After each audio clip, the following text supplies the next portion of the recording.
तो कल की क्लास में हम लोगों ने ट्रांसलेशन की प्रोसेस को कंप्लीट किया। देखा कि ट्रांसलेशंस का जो मैकेनिज्म है वो क्या है मॉलिक्यूलर लेवल पे, और कैसे इलोंगेशन और इनिशिएशन और टर्मिनेशन की जो प्रोसेस है वो परफॉर्म हो रही है। एज वेल एज लास्ट में हमने कुछ समरी भी की थी डिफरेंसेस को लेकर के। आपके सिलेबस में पोस्ट ट्रांसलेशनल मॉडिफिकेशन भी दे रखा है, as well as comparative analysis करने के लिए भी है, डी मतलब प्रोकैरियोट्स में भी और यूकैरियोट्स में भी। तो ये डीएनए डैमेज और डीएनए रिपेयर सिस्टम को स्टार्ट करने से पहले थोड़ा उस टॉपिक को भी कवर कर लेते हैं, जिसमें आपको सिमिलरिटीज़ पढ़नी है यूकैरियोट और प्रोकैरियोट के ट्रांसलेशंस में, एज वेल एज डिफरेंस के बारे में तो कल हम लोगों ने डिस्कस किया था, बट एक बार उस पर नजर डालेंगे। और एक छोटा सा टॉपिक है that is a post translation modification. Then आएंगे हम लोग टॉपिक पे that is DNA damage and repair system पे। सो यहाँ पे है that is similarities between prokaryotic and eukaryotic translation. क्या क्या वो सिमिलर पॉइंट है, मतलब कॉमन पॉइंट है दोनों के लिए। दोनों में डिफरेंसेस होने के बावजूद भी बहुत सारे एस्पेक्ट्स पे पॉइंट ऐसे हैं जहाँ पे दोनों में ही सिमिलरिटीज देखने को मिलती हैं। तो क्या क्या वो पॉइंट्स हैं, like as both groups means prokaryote and eukaryote uses mRNA as a template है। दोनों के लिए ही टेम्पलेट चाहिए होगा, मतलब एज अ काम करने के लिए। मीन्स जो जेनेटिक कोडॉन है उन दोनों की केसेस में एमआरएनए ही काम करता है, तो टेम्पलेट का जो काम होगा दोनों एमआरएनए ही होंगे। ये अलग बात है कि एमआरएनए का जो अपना मतलब प्रॉपर्टी है वो अलग अलग होगी, जैसा कि आपको पहले ही बताया जा चुका है। तो सिमिलरिटीज नंबर फर्स्ट ये होगा दैट इज दोनों यूज करेंगे टेम्पलेट को as mRNA. In both group means prokaryote and eukaryote ribosome is the protein synthesis machinery. दोनों ही केसेस में राइबोसोम्स के बगैर प्रोटीन का सिंथेसिस होना पॉसिबल नहीं है। दैट मीन्स दोनों की केसेस में प्रोटीन सिंथेसिस के लिए प्रोटीन की फैक्ट्री या मशीनरी जो है वो राइबोसोम ही है। ये अलग बात है कि वहाँ पे आपका 70s टाइप का है और यूकैरियोट्स में आपका 80s टाइप का है। ये कॉमन डिफरेंसेस आप पहले से ही जानते हैं, लेकिन राइबोसोम्स की रिक्वायरमेंट है दोनों ही केसेस में। All 20 amino acids are same in the both group, means prokaryotic हो या यूकैरियोट हो, 20 जो डिफरेंट स्टैंडर्ड अमीनो एसिड्स हैं वो दोनों में कॉमन है। ऐसा नहीं है कि यूकैरियोटिक के लिए स्टैंडर्ड अमीनो एसिड का नंबर कुछ और है या नाम कुछ और है, या फिर प्रोकैरियोट के लिए कुछ और है। बिल्कुल भी ऐसा नहीं है। आपने जहाँ कहीं पे भी पढ़ा होगा अमीनो एसिड का नाम सब में एक ही जैसा होता है, और 20 जो स्टैंडर्ड अमीनो एसिड हैं दोनों के लिए क्या है, कॉमन है। All the 61 codons are similar in the both group. 64 जो कोडॉन आपने जेनेटिक कोडॉन में पढ़े हैं, इनमें से 3 आपने पढ़ा दैट इज स्टॉप कोडॉन के बारे में। तो रिमेनिंग जो आपका 61 बच जाता है, यही आपका क्या है, दैट इज कोडॉन है। और ये कोडॉन दोनों ही ग्रुप के लिए क्या है, कॉमन है, मीन्स सिमिलर है। मतलब अगर एयूजी जो कोड है अगर वो मेथिओनिन को कोड करता है, तो चाहे वो प्रोकैरियोट हो या यूकैरियोट हो, वो मेथिओनिन को ही कोड करेगा। ट्रिपल यू अगर ट्रिप्टोफैन या फिनाइललाइन को कोड करता है तो वो उसी को कोड करेगा। इसमें कुछ आपको वेरिएशन देखने को नहीं मिलते हैं। तो जो कोडॉन का नंबर है और जो उनका स्पेसिफिक अमीनो एसिड्स को बनाने का जो कोडॉन है, वो दोनों के लिए क्या होगा, सेम एंड सिमिलर है। In both group protein synthesis occur in the cytoplasm. दोनों ही केसेस में इवन यूकैरियोटिक सेल्स का अरेंजमेंट ज़्यादा सिस्टमेटिक एंड ऑर्गेनाइज्ड होता है। यहाँ पे हर एक प्रोसेस के लिए अलग अलग कंपार्टमेंट होते हैं। इसके बावजूद भी प्रोटीन सिंथेसिस की प्रोसेस दोनों ही केसेस में साइटोप्लाज्म में ही होता है। जैसे बैक्टीरिया में तो मतलब न्यूक्लियस है ही नहीं, लेकिन यूकैरियोटिक्स में न्यूक्लियस होने के बावजूद भी आपका पूरा प्रोसेस कहाँ पे होगा, साइटोप्लाज्म में होगा। तो इस प्रोसेस को लेकर के, मतलब प्रोसेस के लोकेशंस को लेकर के सिमिलरिटीज हैं कि दोनों ही कहाँ पे होंगे, साइटोप्लाज्म में होंगे। In both group means prokaryotes and eukaryote, translation is complete in 4 steps या 4 processes: initiation, elongation, translocation and termination. ये तीनों ही प्रोसेस से होता, चारों ही प्रोसेस से होता हुआ गुजरता है। और ये अलग बात है कि इनिशिएशन इलॉन्गेशन के टाइम पे लगने वाले जो फैक्टर्स और नंबर ऑफ फैक्टर्स हैं वो अलग अलग है, लेकिन स्टेप्स और उनके यही होते हैं। यहाँ पे भी आपको इनिशिएशन होगा, इलॉन्गेशन होगा, ट्रांसलोकेशन होगा, टर्मिनेशन होगा। सेम स्टेप्स आपको यूकैरियोट में भी देखने को मिलेगा। ये अलग बात है कि वहाँ पे नंबर ऑफ फैक्टर्स क्या होंगे, अलग होंगे। The process of peptide bond formation is similar in both case. दोनों ही केसेस में सेम तरीके से, सेम मैकेनिज्म से पेप्टाइड बॉन्ड का फॉर्मेशन होता है। मतलब सेकंड वाले अमीनो एसिड का अमाइन जो ग्रुप का नाइट्रोजन होगा वो न्यूक्लियोफिलिक अटैक करता है फर्स्ट वाले अमीनो एसिड के कार्बोजिल ग्रुप पे, और उस तरीके से जाकर के वहाँ पे एक पेप्टाइड बॉन्ड का क्या होगा, फॉर्मेशन होगा। तो ये जो पेप्टाइड बॉन्ड के फॉर्मेशन का मैकेनिज्म है, वो मैकेनिज्म दोनों ही ग्रुप में क्या होता है, सेम तरीके से होता है, प्रोकैरियोट्स में भी और यूकैरियोट्स में भी। इन both group tRNA pickup and bring correct amino acids. TRNA का काम दोनों ही ग्रुप में सिमिलर है, और हर एक अमीनो एसिड के लिए अलग अलग क्या है, टीआरएनए है। तो वो पर्टिकुलर टीआरएनए जिसके पास एंटी कोडॉन है, उस एंटी कोडॉन को कॉम्प्लीमेंट्री एमआरएनए के साथ में जाकर पेयर करता है और उसके अकॉर्डिंगली वो करेक्ट अमीनो एसिड को क्या करेगा, पिकअप करके ले आता है एमआरएनए के पास, ताकि वो प्रोटीन को मतलब अमीनो एसिड को क्या कर सके, जोड़ सके। ये काम दोनों ही ग्रुप के मेंबर्स में, मींस प्रोकैरियोटिक और यूकैरियोटिक दोनों में ही क्या होता है, सेम तरीके से होता है। ऐसा नहीं है कि टीआरएनए यहाँ पे आपके मेथियोनिन के लिए कुछ अलग होगा तो वहाँ पे कुछ अलग होगा, ऐसा बिल्कुल भी नहीं है। In both group stop codons are similar, that is युगा, युग एंड युगा। ये तीनों स्टॉप जो कोडॉन है और इवन इनिशिएशन जो कोडॉन है, ये सब दोनों ही आपके stop codon as well as initiation codon, prokaryotes हो या यूकैरियोट्स हो, दोनों में क्या होंगे, सिमिलर होंगे। सेम वही सीक्वेंसेस यहाँ पे भी स्टॉप कोडॉन का काम करेंगे और यही सीक्वेंसेस वहाँ यूकैरियोट्स के लिए भी स्टॉप कोडॉन का काम करते हैं। In both protein undergo post translational modification, दोनों के ही केसेस में प्रोटीन जो बनती है उसे आप नेसेंट प्रोटीन बोलते हैं। वो नेसेंट प्रोटीन को फंक्शनल स्टेट में ले आने के लिए कुछ मॉडिफिकेशंस की रिक्वायरमेंट होती है। जैसे प्रोटीन को कुछ फोल्ड किया जाता है, उनमें टर्सरी एंड क्वार्टरनरी स्ट्रक्चर्स को अटेंड करने के लिए कुछ केमिकल बॉन्ड बनाए जाते हैं, कुछ ग्रुप को ऐड किया जाता है, कुछ चीज़ें रिमूव की जाती हैं। तो ट्रांसलेशन होने के बाद प्रोटीन को फंक्शनल स्टेट में ले आने के लिए होने वाले प्रोसेसेस को कलेक्टिवली आप पोस्ट ट्रांसलेशनल मॉडिफिकेशंस के नाम से जानते हैं। और ये प्रोसेस दोनों ही केसेस में होता है, बैक्टीरिया में एज वेल एज यूकैरियोट्स में। ये अलग बात है कि दोनों के होने का मैकेनिज्म अलग है, दोनों के होने का लोकेशन और कंपार्टमेंट अलग अलग है, लेकिन होता दोनों में ही है। जैसे मतलब अगर आपके पास ये ऑप्शंस आता है कि हाँ, जैसे आपने ट्रांसक्रिप्शन के केस में क्या पढ़ा कि ट्रांसक्रिप्शन में आरएनए जो प्रोसेसिंग है वो सिर्फ और सिर्फ यूकैरियोट्स में होता है, मतलब पोस्ट ट्रांसक्रिप्शनल मॉडिफिकेशन सिर्फ कहाँ पे होगा, यूकैरियोट्स में होगा। लेकिन पोस्ट ट्रांसक्रिप्शनल मॉडिफिकेशन जो है वो प्रोसेस वो दोनों केसेस में होता है, बैक्टीरिया में भी एज वेल एज यूकैरियोट्स में भी। बिकॉज जो प्रोटीन प्रोटीन सिंथेसिस की प्रोसेस के थ्रू बनती है वो प्रोटीन फंक्शनल स्टेट में नहीं होती है। वो सिर्फ और सिर्फ आपने देखा कि वो एक लीनियर अमीनो एसिड का क्या होता है, दैट इज पेप्टाइड का सीक्वेंस बनता है, जिसको कि आप बेसिकली बोल सकते हैं कि प्राइमरी स्ट्रक्चर होता है। इसी तरीके से आपने देखा कि टीआरएनए के साथ में जुड़ता हुआ ढेर सारा क्या बनता है, अमीनो एसिड बन जाता है। ऐसे स्ट्रक्चर को आपने आपने पढ़ा है कि इसको आप प्राइमरी स्ट्रक्चर के नाम से क्या है, जानते हैं। तो प्राइमरी स्ट्रक्चर्स प्रोटीन का फंक्शनल स्टेट नहीं होता है, उसको फोल्ड होने की ज़रूरत होती है, उसमें कुछ केमिकल इंटरेक्शंस होते हैं, तो वो सेकेंडरी स्ट्रक्चर अटेंड करेगा, फिर सुपर फोल्डिंग होती है और ज़्यादा मॉडिफिकेशन होगा तो टर्सरी स्ट्रक्चर अटेंड करेगा। तो कोई भी प्रोटीन आपकी बॉडी में या किसी भी लिविंग बॉडी में फंक्शनल स्टेट में तभी आएगी जब वो टर्सरी स्ट्रक्चर को क्या करेगा, अटेंड करेगा। तो टर्सरी स्ट्रक्चर को अटेंड करने के लिए सेल्स में प्रोटीन सिंथेसिस हो जाने के बाद बहुत सारे केमिकल मॉडिफिकेशंस होते हैं और केमिकल बॉन्ड का जुड़ना होता है, ग्रुप का जुड़ना होता है, फोल्डिंग होती है। तो उन सबको हम लोग कलेक्टिवली क्या बोलते हैं, that is the post translational modifications के नाम से जानते हैं। और ये मॉडिफिकेशन दोनों ही केसेस में होता है, that is prokaryotic and eukaryotic. So ये था सब पूरा समरी आपके सिमिलरिटीज़ का कि क्या क्या चीज़ें कॉमन है दोनों ही केसेस में, प्रोकैरियोट्स एंड यूकैरियोट्स में ट्रांसलेशंस के रिगार्डिंग में। अगर आप इतने सिमिलरिटी पॉइंट को ठीक तरीके से माइंड में रख लेते हैं तो शायद जब डिफरेंसेस को लेकर के सवाल आपसे पूछे जाएंगे, ज़्यादातर केसेस में डिफरेंसेस को ही आता है कि प्रोकैरियोटिक और यूकैरियोटिक के ट्रांसलेशन के प्रोसेस में कहाँ डिफरेंसेस है।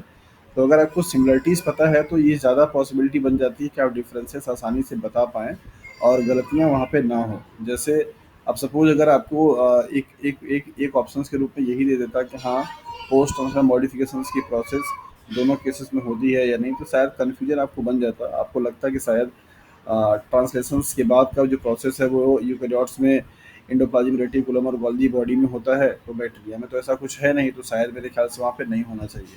बट ऐसा बिल्कुल भी नहीं है। तो सिमिलरिटीज़ वाले पॉइंट को आप अच्छे तरीके से देख लीजिए और ईजी है, इसको सारी चीज़ें आपने पढ़ रखा है तो इसमें कुछ ऐसा दिक्कत नहीं आएगा जो कि आपको समझ में नहीं आएगा।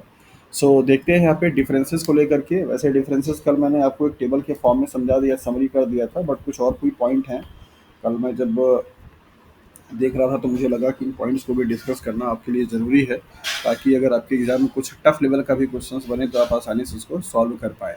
तो differences between prokaryotic and eukaryotic translations, क्या क्या वो पॉइंट है यहाँ पे देख लेते हैं। नंबर पहला, translation in prokaryote is continuous and synchronous. मतलब आपको बताया जा रहा है कि जो ट्रांसलेशंस की प्रोसेस है वो लगातार कंटिन्यूअस होती रहती है और सिंक्रोनस होती है, मतलब पूरा सिंक कर जाता है, एक जगह पर आकर के इकट्ठा होता है। जबकि अगर आप यूकैरियोटिक की बात करेंगे तो eukaryotic translation process is neither simultaneously और not asynchronous, that it has a discontinuous nature. मतलब यहाँ पे जो ट्रांसलेशंस की प्रोसेस होगी ना तो साइमल्ट मतलब कि एक तरीके से कंटिन्यूअस प्रोसेस में होगा और ना ही असिंक्रोनस होगा, मतलब दोनों ही अपोजिट है। मतलब बैक्टीरिया के केसेस के कंप्लीट के कंपेरेटिवली ये दोनों अपोजिट है। यहाँ पे कैसा होगा, डिसकंटिन्यूअस नेचर में होगा। डिसकंटिन्यूअस नेचर का मतलब ये हो गया कि जो ट्रांसलेशंस की प्रोसेस है वो लगातार चलने वाली प्रोसेस नहीं है। जैसे मतलब जो नंबर ऑफ, इसके पीछे कारण क्या है, इसके पीछे कारण ये है कि जो डीएनए का स्ट्रक्चर है या डीएनए का जो कंपोजिशन है वो यूकैरियोटिक का टोटली अलग है और प्रोकैरियोटिक का अलग है। तो यहाँ पे इसका जो नेचर होगा वो डिसकंटिन्यूअस नेचर टाइप का होगा यूकैरियोट के केसेस में, जबकि यहाँ पे क्या होगा, कॉन्टिन्यूअस होगा और मतलब सिंक्रोनस होगा। इस पॉइंट को अच्छे तरीके से समझ लीजिएगा और अगर आपको कहीं दिक्कत होगी तो आप बताइएगा, उसको हम और अच्छे तरीके से समझा देंगे। नेक्स्ट पॉइंट है, it is found on the 50th and 30th ribosome of 70th ribosome. मतलब प्रोकैरियोटिक के केसेस में ये 70th राइबोसोम कंप्लीट, सर एक बार बता दीजिए ये पॉइंट इसका को। ये इसका स्मॉल यूनिट है, ये इसका लार्ज यूनिट है। क्या हुआ? सर एक बार इस पॉइंट को दोबारा बता दीजिए, सिंक्रोनस वाले को। ये सेकेंड वाला पॉइंट। Yes sir. कौन सा पॉइंट बताना है अमित? सेकंड वाला सर।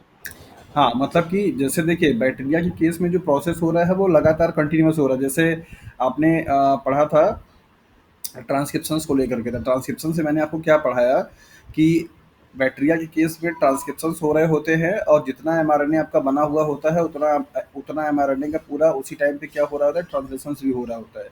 इसलिए आप उसको क्या बोलते हैं, कॉन्टिन्यूअस बोलते हैं। और सिंक्रोनस का मतलब ये हो जाता है कि जो चीज़ें हैं, मतलब ट्रांसक्रिप्शन की चीज़ें हो रही हैं और ट्रांसलेशन की चीज़ें हो रही हैं, ये एक साथ में हो रही होती हैं। तो एक तरीके से उसे आप को ट्रांसलेशन का नाम देते हैं।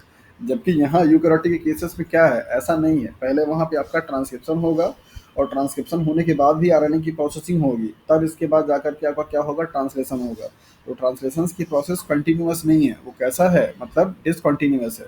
पहले ट्रांसक्रिप्शन की प्रोसेस कंप्लीट होगी तब जाकर ट्रांसलेशन का प्रोसेस होगा। ऐसा बैक्टीरिया में बिल्कुल भी नहीं है। बैक्टीरिया में ज़रूरत नहीं होती है उस चीज़ को करने के लिए। एक तरफ से आपका ट्रांसक्रिप्शन की प्रोसेस के थ्रू आरएनए बनता रहेगा और साथ साथ जितना आरएनए बन चुका होगा उसका आपका प्रोटीन का सिंथेसिस भी होता रहता है, क्योंकि उसका लोकेशन सेम है। उसके लिए मतलब ट्रांसक्रिप्शन का प्रोसेस भी, ट्रांसलेशन का प्रोसेस भी कहाँ पे हो रहा है, उसके साइटोसॉल में। जबकि यूकैरियोटिक के केसेस में क्या है कि ट्रांसक्रिप्शन की प्रोसेस अलग कंपार्टमेंट में होती है और ट्रांसलेशन का प्रोसेस क्या होगा, अलग कंपार्टमेंट में होता है। इसलिए वहाँ पे डिसकंटिन्यूअस की प्रोसेस के लिए बोला जाता है और एक साथ में होने की पॉसिबिलिटी उसकी नहीं है, क्योंकि उसको ट्रांसलेशन होने से पहले कई सारे प्रोसेस होकर गुजरना पड़ता है, तब जाकर के मेच्योर एमआरएनए बनेगा और फिर उस एमआरएनए का क्या होगा, आपका ट्रांसलेशन की प्रोसेस होगी। तो दैट इज़ वाई उसका नेचर कैसा है, डिसकॉन्टिन्यूअस। आप इसको ऐसे भी समझ सकते हो कि जैसे आपको पढ़ाया था को ट्रांसलेशन को। रेप्लिकेशन के टाइम पे। तो रेप्लिकेशन के टाइम पर आपने क्या देखा था कि जो रेप्लिकेशन का मोड होता है वो सेमी डिसकॉन्टिन्यूअस होता है ना। तो उसको आपने कैसे जस्टिफाई किया था, आपने बताया था कि दो स्टैंड में से एक स्टैंड पे तो क्या है, कंटिन्यूअस डीएनए सिंथेसिस हो रही है, लेकिन एक वाले पे क्या हो रहा है, रुक रुक करके हो रहा है, इसलिए आप उसको सेमी डिसकंटिन्यूअस बोलते हैं। ऐसे ही यहाँ पे यूकैरियोटिक में ट्रांसक्रिप्शन और ट्रांसलेशन के बीच में गैप है। लगातार कंटिन्यूएशन की प्रोसेस नहीं है। पहले ट्रांसक्रिप्शन की प्रोसेस हो जाएगा, आरएनए की प्रोसेसिंग हो जाएगी, तब वो आरएनए ट्रांसपोर्ट होकर के साइटोप्लाज्म में आएगा, तब जाकर ट्रांसलेशन की प्रोसेस होगा। दैट्स वाई आप उसको डिसकंटिन्यूअस के नाम से जानते हैं। ठीक है। ओके सर, को ट्रांसलेशन को सिंक्रोनस बोल सकते हैं। आवाज़ आपकी थोड़ी डिस्कनेक्ट हुई, फिर से रिपीट करिए। सर को ट्रांसलेशन को ही सिंक्रोनस बोल सकते हैं। कोड ट्रांसलेशन का जो टर्म है वो आप प्रोकैरियोटिक के लिए यूज करते हो, क्योंकि वहाँ पे ट्रांसक्रिप्शन और ट्रांसलेशन की प्रोसेस एक साथ में हो रही होती है। Before completing transcription process, translation already has been started. So इसलिए आप उसको बोलते हैं को ट्रांसलेशन प्रोसेस। को और का सर मतलब सिंक्रोनस भी वही वर्ड है या डिफरेंट है? कॉन्टिन्यूअस। सिंक्रोन, नहीं, को ट्रांसलेशन और सिंक्रोनस दोनों सेम है। हाँ, सिमिलरिटीज, हाँ बिल्कुल बोल सकते हैं कि ये सिनोनिम्स है। सिंक्रोनस का मतलब भी हो जाता है जैसे मल्टीपल चीज़ों को एक साथ में करना, सिंक करना। आजकल आपके फ़ोन में देखिए डेटा को सिंक करने के लिए बोलता है कि आपका जो डेटा है वो जी ड्राइव पे सेव हो सिंक हो जाएगा या कहीं एक साथ में इकट्ठा हो जाना। तो ये जो ट्रांसक्रिप्शन और ट्रांसलेशन की प्रोसेस है, ये एक जगह पे एक साथ में हो रही होती है, उसकी वजह से आप उसको सिंक्रोनस बोलते हैं। तो आप इसकी जगह पे को ट्रांसलेशन वर्ड भी यूज कर सकते हैं, गलत नहीं होगा। मतलब ये एक सिनोनिम्स मीनिंग देता है। Okay sir. Okay, next point है कि प्रोकैरियोटिक के केसेस में 50 एंड 30 ये दोनों आपके यूनिट्स हैं, सब यूनिट्स हैं 70 एस राइबोसोम के। और इन दोनों के हेल्प से, मतलब इन दोनों के एसोसिएशन की वजह से क्या हो रहा है, प्रोकैरियोटिक के केसेस में ट्रांसलेशन की प्रोसेस परफॉर्म हो रही है। जबकि अगर आप देखेंगे यूकैरियोटिक के केसेस में तो 80 एस इसका पूरा कंपोजिशन है और इसके दो पार्ट हैं, that is 60 S and 40 S. और इन दोनों के हेल्प से क्या हो रहा है, ट्रांसलेशन की प्रोसेस हो रही है। इनिशिएशन फैक्टर 1 2 3 इन प्रोकैरियोटिक में पाया जाता है और इन तीनों का फंक्शन आपको बताया गया कि क्या क्या होते हैं। और इनिशिएशन फैक्टर जो होगा यूकैरियोटिक्स में, वो यहाँ पे इस तरीके से आपको लगा हुआ रहेगा, आपको पहचानने और याद करने में भी आसानी होगी। प्रोकैरियोटिक के केस में सिर्फ आई एफ लिखा रहता है, जिसका मतलब है इनिशिएशन फैक्टर 1 2 3। यूकैरियोट्स में स्पेलिंग के ई का यहाँ पे क्या किया गया है, सब्स्टिट्यूट लिया गया। E is eukaryotic initiation factor 1 2 3 4 A B C D and 5 and 6, इतने इनिशिएशन फैक्टर लगते हैं इन सबको। मतलब इनका ये डिफरेंसेस है। तो आप इनिशिएशन फैक्टर के नॉमेनक्लेचर से ही समझ सकते हैं कि कौन सा फैक्टर प्रोकैरियोटिक के लिए है और कौन सा फैक्टर यूकैरियोटिक के लिए है। तो जहाँ पे स्टार्टिंग में स्मॉल ई लगा रहेगा, वो स्मॉल ई स्पेसिफाई करता है यूकैरियोट्स को। जहाँ पे कुछ भी नहीं लगा है, इसका मतलब है वो प्रोकैरियोट्स।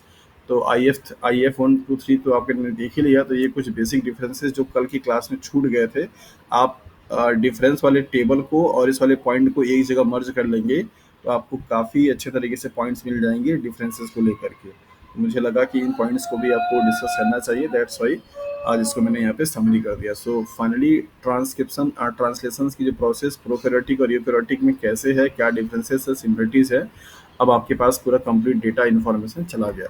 इसके बाद का चीज़ देखते हैं यहाँ पे पोस्ट ट्रांसलेशनल मॉडिफिकेशन। ये फिगर के हेल्प से आपको समझाने की कोशिश करता हूँ। इसके मैकेनिज्म पे हम लोग नहीं जाएंगे क्योंकि मैकेनिज्म काफ़ी बहुत लेंदी और बहुत टाइम टेकन हो जाता है। तो आपके एग्जाम में क्वेश्चन इन प्रोसेस के नाम को ही दे करके पूछा जाता है। जैसे यहाँ पे पहला स्टेटमेंट आप देखिए, फॉस्फोरिलेशन। फॉस्फोरिलेशन भी एक पोस्ट ट्रांसलेशनल मॉडिफिकेशन है जहाँ पे किसी स्पेसिफिक अमीनो मतलब पेप्टाइड के अमीनो एसिड्स पे क्या किया जाता है, फॉस्फेट ग्रुप को ऐड किया जाता है। सवाल आपसे पूछ दिया जाता है कि फॉस्फोरिलेशन कौन कौन से अमीनो एसिड पे हो सकता है। अब यहाँ पे देखिए टायरोसिन है, थ्रियोनिन है, सेरिन है। ज़्यादातर केसेस में फॉस्फोरिलेशन यही टायरोसिन और थ्रियोनिन पे ही होता है। तो 3 अमीनो एसिड्स हैं किसी भी पेप्टाइड में। इन अमीनो एसिड्स का जहाँ कहीं पे लोकेशन होगा वहाँ पे फॉस्फोरिलेशन की प्रोसेस क्या है, की जा सकती है, होता है। तो पोस्ट ट्रांसलेशनल मॉडिफिकेशन के प्रोसेस में आपका फॉस्फोरिलेशन की प्रोसेस भी क्या है, इंक्लूड होता है। ऐसा करके प्रोटीन को और ज़्यादा एक्टिव बनाया जाता है। दूसरा प्रोसेस है ग्लाइकोसाइलेशन, किसी ग्लूकोज के मायोटीज़ को या शुगर के मायोटीज़ को ऐड करना। या तो ओ लिंक्ड पे होगा या तो एन लिंक्ड पे होगा। मतलब अगर ओ ग्रुप से जुड़ेगा तो उसे ओ लिंक्ड बोलते हैं, नाइट्रोजन से जुड़ेगा तो उसे दैट इज एल लिंक्ड बोलते हैं। तो ये आपका प्रोसेस जो है वो होता है दोनों ही केसेस में। तो इसे आप ग्लाइकोसाइलेशन के नाम से जानते हैं। जैसे आपने एंटीबॉडी पढ़ा हुआ है, आपको बताया जाता है कि एंटीबॉडी जो है वो ग्लाइकोप्रोटीन्स होते हैं। तो ग्लाइकोप्रोटीन का मतलब क्या हुआ, उस प्रोटीन में ग्लूकोज के मायोटीज को क्या किया गया है, ऐड किया गया है। नॉट एग्जैक्टली ग्लूकोज, मतलब शुगर के मायोटीज, चाहे वहाँ पे 3 कार्बन का हो, 5 कार्बन का हो, 7 कार्बन का हो, बट होगा वो कोई कार्बोनेट का मेंबर। तो जब कभी भी आप प्रोटीन के कंपोनेंट में कार्बोहाइड्रेट के मॉलिक्यूल को ऐड कर देते हैं तो उसे आप ग्लाइकोप्रोटीन बोलते हैं और इस प्रोसेस को ग्लाइकोसाइलेशन के नाम से जाना जाता है। तीसरा जो प्रोसेस है दैट इज यूबिक्विटिनेशन। तो यूबिक्विटिनेशन का मतलब क्या हो जाता है कि ये एक अमीनो एसिड है दैट इज लाइसिन, और यहाँ पे इसको क्या करते हैं, टारगेट करते हैं। इसका मेन पर्पज होता है प्रोटीन को डिग्रेड करने के लिए। मान लीजिए कि कोई प्रोटीन आपकी बॉडी में डैमेज प्रोटीन बन गई किसी भी तरीके से, तो उस डैमेज प्रोटीन का इम्पैक्ट आपकी बॉडी पे नेगेटिव ना पड़े, उस चीज़ को नलिफाई करने के लिए सेल्स में मैकेनिज्म होते हैं उसे डिग्रेड करने का। तो डिग्रेडेशन की प्रोसेस को आप मॉलिक्यूलर बायोलॉजी में यूबिक्विटिनेशन के नाम से जानते हैं। तो फॉस्फोराइलेशन ग्लाइकोसाइलेशन, यूबिक्विटिनेशन, ये 3 आपके अभी तक हो गए। इसके बाद है, ये सब अनकॉमन से हैं, सोमोलेशन, और इसके बाद हाँ, डाइसल्फाइड बॉन्ड फॉर्मेशन यहाँ पे आपका मेजर मॉडिफिकेशन है, ये पोस्ट ट्रांजिशन मॉडिफिकेशन में आता है। एसिटाइलेशन, एसिटाइल ग्रुप का ऐड हो जाना। लिपिडेशन, लिपिड ग्रुप का ऐड हो जाना। मेथाइलेशन, ये भी बहुत इंपॉर्टेंट है, मेथाइलेशन मीन्स CH3 ग्रुप का ऐड हो जाना। हाइड्रोजिलेशन मीन्स OH ग्रुप का ऐड हो जाना। तो इस तरीके से इस स्पेसिफिक ग्रुप को ऐड करने की प्रोसेस भी आपकी पोस्ट ट्रांजिशन मॉडिफिकेशंस की कैटेगरी में आती है। तो कौन कौन से नाम हैं, ये आपको नाम याद रखना ज़रूरी है, और किसका क्या फंक्शन है ये भी याद आपको रखना ज़रूरी है। कभी कभी तो आपके MCQ में सिर्फ यही बता पूछ देता है कि which of the following is not a post translational process, मतलब ट्रांसलेशन पोस्ट ट्रांसलेशन प्रोसेस में कौन सा एग्जाम्पल सही नहीं है, या कौन सा है जो कि उसका एग्जाम्पल नहीं है। तो इन सभी में आपको नाम दे दिया रहेगा, तो आप याद रखिए, फॉस्फोराइलेशन, ग्लाइकोसाइलेशन, यूबिक्विटिनाइजेशन, एसिटाइलेशन, मेथाइलेशन, हाइड्रोजिलेशन, ये सब क्या है, आपके पोस्ट ट्रांसलेशनल मॉडिफिकेशंस होते हैं। कहाँ कहाँ पे हो रहे हैं और किस किस अमीनो एसिड पे हो रहे हैं, इनका नाम भी यहाँ पे आपको दे रखा है। जैसे मेथाइलेशन ज़्यादातर केसेस में कहाँ पे होगा, लाइसिन और आर्जिनिन पे होता है। ठीक है, जो मतलब कि पॉजिटिवली चार्ज अमीनो एसिड्स होते हैं, वहाँ पे मेथाइलेशन की प्रोसेस ज़्यादातर की जाती है। तो ऐसे ही आपको फॉस्फोराइलेशन, सर ये फॉस्फोराइलेशन का क्या रोल? Hello phosphorylation, sir. हाँ, सर फॉस्फोराइलेशन का क्या रोल है, बोला जो स्टेप है? फॉस्फोराइलेशन का रोल बायोलॉजिकल सिस्टम में कहीं पे भी होता है तो प्रोटीन्स को एक्टिव बनाने के लिए किया जाता है। जहाँ कहीं पे भी आप देखेंगे कि फॉस्फोराइलेशन की प्रोसेस हो रही है, तो वो प्रोटीन क्या होती है, और ज़्यादा एक्टिव हो जाती है, या और ज़्यादा फंक्शनल स्टेट में आ जाती है। आप जैसे एग्जांपल के तौर पे देखिए, कोई सा भी प्रोटीन, जैसे अगर आपने सेल सिग्नलिंग पढ़ रखा है तो आपको पता चलेगा कि जब मतलब कि GPCR के प्रोसेस के थ्रू जब एंजाइम एडेनाइड साइक्लेज जो होता है वो ATP को यूज़ करके AMP का फॉर्मेशन करता है, तो वहाँ पे उसके यूनिट्स पे क्या होती है, फॉस्फेट ग्रुप का अटैचमेंट होता है। तो जो प्रोटीन आपकी इनएक्टिव फॉर्म में पड़ी हुई होती है, जब फॉस्फोरिलेशन की प्रोसेस हो जाता है तो वो एक्टिव हो जाता है। अभी रिसेंटली आपने ट्रांसक्रिप्शन की प्रोसेस पे पढ़ा था कि RNA पॉलीमरेज सेकेंड का एक पार्ट है CTD। ठीक है, वो CTD में जब तक फॉस्फोराइलेशन की प्रोसेस नहीं होता है, तब तक आपका यूकैरियोटिक के केसेस में जो ट्रांसक्रिप्शन की प्रोसेस है वो इनिशिएट नहीं होती है। तो वो फॉस्फोराइलेशन क्या किया, फॉस्फेट ग्रुप को जाकर के वहाँ पे CTD लोगों पे ऐड किया, जिससे कि वो RNA पॉलीमरेज एक्टिव हो गया, और अब इनिशिएशन की प्रोसेस क्या होगी, प्रोसीड हो जाती है। So in biological system, phosphorylation term oftenly used for the activation of a protein or to precisely more activate the protein function. So phosphorylation जो टर्म है बायोलॉजिकल सिस्टम में हमेशा उस चीज़ के रेफरेंस में यूज किया जाता है कि कोई प्रोटीन अगर आपका मान लीजिए इनएक्टिव स्टेट में है या फंक्शनल स्टेट में नहीं है, तो उस प्रोटीन को इनएक्टिव से एक्टिव या नॉन फंक्शनल से फंक्शनल स्टेट में लाने के लिए जो प्रोसेस की जाती है, उसको आप फॉस्फोराइलेशन के नाम से जानते हैं, जिसमें फॉस्फेट ग्रुप का क्या होता है, एडिशन होता है, और मोस्ट ऑफ द टाइम पे उस फॉस्फेट ग्रुप का जो डोनर होगा वो क्या होगा, दैट इज द ATP होगा। तो आप याद रखिए कि जहाँ कहीं पे भी फॉस्फोराइलेशन हो रहा होगा वहाँ पे काइनेज क्लास ऑफ एंजाइम आता है, और काइनेज जो होता है वो फॉस्फेट ग्रुप को ऐड करने वाला होता है, और उसके लिए जो सोर्स है वो क्या है, ATP है। आप जितने भी बायोलॉजिकल प्रोसेस पढ़ेंगे, लाइक ग्लाइकोलाइसिस पढ़ेंगे, आपने वहाँ पे भी पढ़ा कि ग्लूकोज से ग्लूकोज 6 फॉस्फेट बनता है। तो 6 फॉस्फेट बनाने के लिए क्या हुआ, वहाँ पे 6वें नंबर कार्बन पे जब फॉस्फेट ऐड होता है तो फॉस्फेट कहाँ से आया, ATP से आया। एंजाइम कौन सा लगा, हेक्सोस काइनेज। तो काइनेज जो एंजाइम है वो फॉस्फोराइलेशन के लिए रिस्पॉन्सिबल होता है, और इस फॉस्फोराइलेशन में फॉस्फेट का जो ग्रुप का एडिशन होता है वो कहाँ से, उसका सोर्स क्या होगा, दैट इज द ATP। मतलब आप कह सकते हैं कि फॉस्फोराइलेशन की प्रोसेस एक एक्टिव प्रोसेस है जो कि एनर्जी डिपेंडेंट होती है, मतलब ATP खर्च होती है। ठीक है, okay sir. Okay sir. So this is the out lay off post translational modifications. आप इस पूरे प्रोसेस, इस पूरे फिगर से समझ सकते हैं कि किसी भी प्रोटीन में ट्रांसलेशन हो जाने के बाद क्या क्या मॉडिफिकेशंस होते हैं, उनका क्या क्या नाम होता है। तो यहाँ पे कुछ आपने जो टर्म्स यूज़ किए जाते हैं पोस्ट ट्रांसलेशनल मॉडिफिकेशंस के रिगार्डिंग में, उन टर्म्स के बारे में आपने जाना, लाइक एज आपका फॉस्फोराइलेशन क्या होता है, ग्लाइकोसाइलेशन क्या होता है, यूबिक्विटाइजेशन क्या होता है, मेथाइलेशन, हाइड्रोजिलेशन या फिर एस्टाइलेशन। ये सब जो ग्रुप है, ये जो जो टर्म दिए गए हैं, ये अलग अलग ग्रुप के एडिशंस की बेसिस पे दिए गए हैं।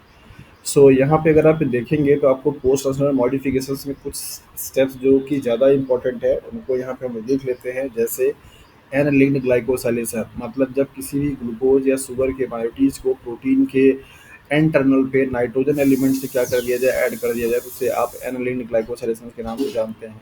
प्रोटीन फोल्डिंग होती है, जैसा कि आपको पहले ही मैंने बताया कि प्रोटीन जो नेसेंट न्यूली प्रोटीन जो बन रही है वो सिर्फ एक लीनियर अमीनो एसिड का सीक्वेंस होता है, जिसको कि आप प्राइमरी स्टेट ऑफ प्रोटीन के नाम से भी जानते हैं। तो उस प्राइमरी स्टेट ऑफ प्रोटीन में क्या होगा, फोल्डिंग होगा। फोल्डिंग कैसा, उनमें केमिकल बॉन्ड बनेंगे, आपका हाइड्रोजन बॉन्ड बनेगा, हाइड्रोफोबिक बॉन्ड बनेगा, आयनिक बॉन्ड बनेंगे। इस तरीके से प्रोटीन क्या होगी, आपकी फोल्ड होगी। ये प्रोटीन फोल्डिंग करने के लिए भी कुछ प्रोटीन्स की रिक्वायरमेंट होती है, जिसे चैपरॉन मॉलिक्यूल आप बोलते हैं। तो प्रोटीन का फोल्डिंग होगा, ग्लाइकोसाइलेशन की प्रोसेस होगी, डाइसल्फाइड बॉन्ड का फॉर्मेशन होगा, ओलिन ग्लाइकोसाइलेशन होंगे। ये सारा प्रोसेस आपका पोस्ट ट्रांसलेशनल मॉडिफिकेशंस में आता है, जो कि प्रोटीन्स को प्राइमरी स्ट्रक्चर से टर्सरी स्ट्रक्चर की तरफ ले जाने में क्या करता है, हेल्प करता है। और ये पोस्ट ट्रांसलेशनल मॉडिफिकेशंस की प्रोसेस कंबाइंड होकर के दो ऑर्गन्स में पाई जाती है। पहला एंडोप्लाज्मिक रेटिकुलम में, दूसरा फिर आपका दैट इज गोल्गी बॉडी में। अगर आपको प्रोटीन का पूरा अगर जो एक ट्रेवल है, मतलब जो जर्नी है, अगर आप यहाँ पे देखेंगे तो आपको इस सेल्स में, मान लीजिए कि अगर आपका पूरा एक कोई सेल है और इस सेल्स में आपका क्या है, ये न्यूक्लियस है। यहाँ पे ये प्रोटीन क्या हुआ, मान लीजिए इस तरीके से सिंथेसाइज हुआ, ये इसका एन टर्मिनल, ये इसका सी टर्मिनल। अब ये प्रोटीन जो आपका यहाँ पे साइटोप्लाज्म में बना हुआ है, इस साइटोप्लाज्म से सबसे फर्स्ट ऑफ ऑल कहाँ पे जाएगा, इस इंडोप्लाज्मिक मतलब न्यूक्लियस से लगा हुआ क्या होता है आपका, that is the endoplasmic reticulum, right. तो इंडोप्लाज्मिक रेटिकुलम में पहले ये जाता है, यहाँ पे कुछ मॉडिफिकेशंस होते हैं। ये वाली प्रोटीन पहले ट्रेवल कहाँ पे करेगी, यहाँ पे। यहाँ से ट्रेवल करने के बाद फिर कहाँ पे जाएगा, गोल्जी बॉडी में। कहाँ पे जाएगा, गोल्जी बॉडी में। तो गोल्जी बॉडी में जाता है, फिर इसके बाद यहाँ पे भी क्या होगा, इसका मॉडिफिकेशन होगा। अब यहाँ से ये प्रोटीन में भी हो सकता है कि लाइसोसोम में जाए, या जिसको कि आप वेसिकल्स के नाम से बोलते हैं, वेसिकल्स में जाए। में भी हो सकता है कि ये आपका न्यूक्लियस, मतलब यहाँ से होकर के न्यूक्लियस में ट्रांसपोर्ट हो, या फिर आपका सेल में साइटोप्लाज्म में रह जाए, या फिर ये क्या हो, बाहर चला जाए। तो प्रोटीन का जो जर्नी है, मतलब बनने से लेकर के फाइनल अपने डेस्टिनेशन पे जाने तक के लिए उसको कई सारे कंपार्टमेंट से और कई सारे प्रोसेस से होकर के गुजरना पड़ता है, तब जाकर के वो प्रोटीन वो क्या होती है, फंक्शनल स्टेट में आती है। तो बनती ये साइटोप्लाज्म में है, लेकिन इसको बनने के बाद फिर कहाँ पे जाएगा, that is the endoplasmic reticulum में। फिर इसके बाद कहाँ पे जाएगा, गोल्गी बॉडी में। गोल्गी बॉडी से फिर क्या होगा, वेसिकल्स में पैक्ड होगा। ये पैकिंग होने के बाद तो फिर क्या होता है, इसका ट्रांसपोर्टेशन होता है। अगर उसको साइटोप्लाज्म में रहना है तो उसके लिए अलग मैकेनिज्म है, न्यूक्लियस में जाना है तो अलग मैकेनिज्म है, बाहर जाना है तो अलग मैकेनिज्म है। तो ये आप पास पूरा सेल बायोलॉजी का पार्ट है। सेल बायोलॉजी में आपको ये पढ़ाया जाता है कि हाँ किस तरीके से ये होती है। तो ये जो आप पोस्ट ट्रांसलेशनल मॉडिफिकेशंस की बात आप करते हो, कभी कभी आपसे पूछा जाता है कि पोस्ट ट्रांसलेशनल मॉडिफिकेशंस का काम या प्रोसेस किस सेल ऑर्गेनेल्स में होता है। जैसे सबसे ज़्यादा जो सवाल आपसे पूछे जाते हैं वो ये है, डाइसल्फाइड बॉन्ड का फॉर्मेशन कहाँ पे किया जाता है। तो आप इसके लिए यहाँ पे लिख लीजिए कि एंडोप्लाज्मिक रेटिकुलम के अंदर में होने वाला यह प्रोसेस है। प्रोटीन फोल्डिंग का काम कहाँ पे होगा, एंडोप्लाज्मिक रेटिकुलम के अंदर में होता है। ओ लिंक्ड जो ग्लाइकोसाइलेशन होगा ये गोल्गी बॉडी में होगा, एन लिंक्ड ग्लाइकोसाइलेशन जो होगा वो इंडोप्लाज्मिक रेटिकुलम में होगा। तो endoplasmic reticulum means ER and Golgi body, ये दोनों मिला करके आपके पोस्ट ट्रांसलेशनल मॉडिफिकेशंस के प्रोसेस में इन्वॉल्व होने वाले क्या है, सेल ऑर्गेनेल्स होते हैं। इन दोनों ही कंपार्टमेंट को मिला करके पूरा प्रोटीन कंप्लीटली क्या होगा, फोल्ड होगी, फंक्शनल स्टेट में आ जाती है। गोल्गी बॉडी का काम यही होता है कि वो स्पेसिफिक जो प्रोटीन से बनी हुई है फंक्शनल स्टेट में, उस प्रोटीन को टारगेटेड लोकेशन पे क्या करना होता है, पहुंचाना होता है।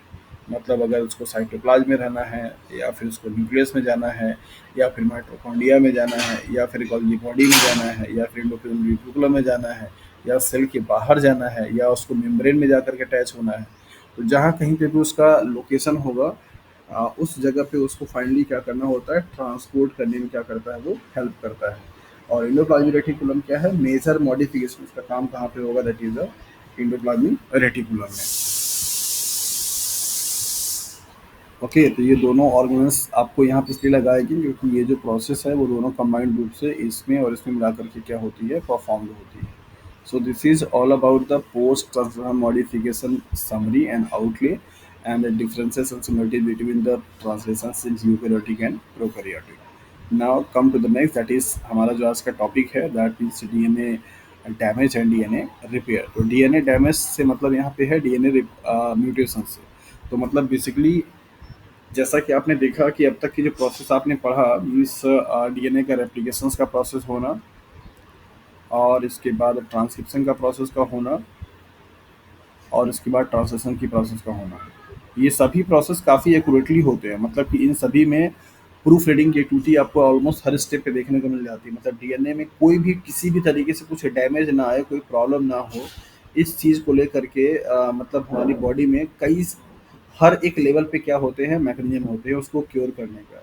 उसके बावजूद भी सिस्टम में जो एरर का परसेंटेज है वो ज़ीरो नहीं हो सकता है.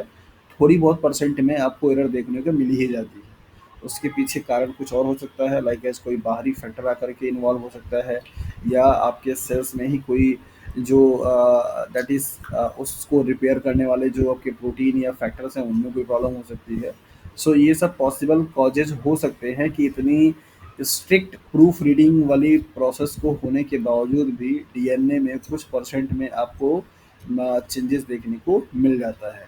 अब वो चेंजेज हो सकता है कि इंटरनली जो आपके सिस्टम के पार्ट हैं उनमें कोई प्रॉब्लम हो, उन्हें आप इंट्रिंसिक फैक्टर के नाम से बोलते हैं. और अगर कोई हो सकता है बाहर से फैक्टर आया, लाइक एज कोई केमिकल्स का एक्सपोजर हो जाए, किसी फिजिकल फिजिकल रेडिएशंस का एक्सपोजर हो जाए, कोई बायोलॉजिकल एजेंट वायरस या बैक्टीरिया या कुछ कोई चीज़ अटैक कर जाए जिसको कि हमारा सिस्टम मतलब कि उससे कोप अप ना कर पाए. तो इन सब कारणों से क्या होता है, आपके डीएनए में कुछ ना कुछ अल्ट्रेशंस आ जाती है. तो किसी भी डीएनए के सीक्वेंसेस में सडनली अगर कोई अल्ट्रेशंस आ जाता है, चेंजेस आ जाते हैं, तो उसको आप एक कॉमन टर्म से डिफाइन करते हैं जिसको बोलते हैं म्यूटेशन.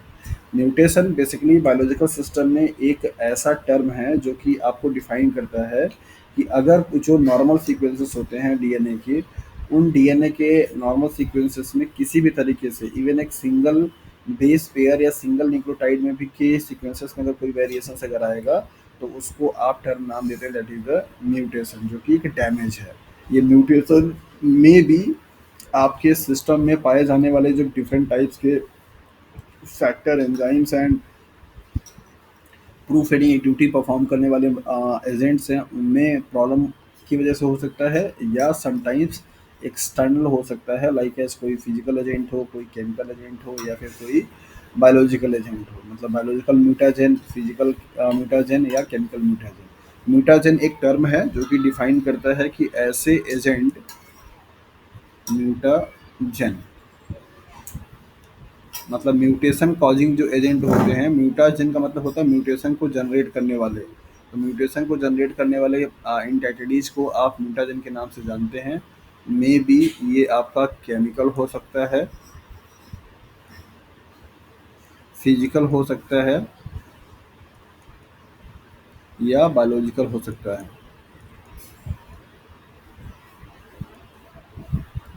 ठीक है. तो कोई भी ऐसा एजेंट, कोई भी ऐसा मॉलिक्यूल, कोई भी ऐसा कंपाउंड, कोई भी ऐसा दैट इज लिविंग एंटिटी जिसकी वजह से आपके डीएनए के सीक्वेंसेस में सडनली चेंज आ जाए, जो कि एडाप्टेशन ना हो, उसको आप क्या बोलते हैं, म्यूटेशंस बोलते हैं. और उस एजेंट को जिसकी वजह से ये चेंजेस आए हैं उनको आप म्यूटाजेन के नाम से जानते हैं. सवाल यहाँ पे पूछ दिया जाता है बच्चों से, मतलब क्लासेस के टाइम पे तो बता नहीं पाते हैं.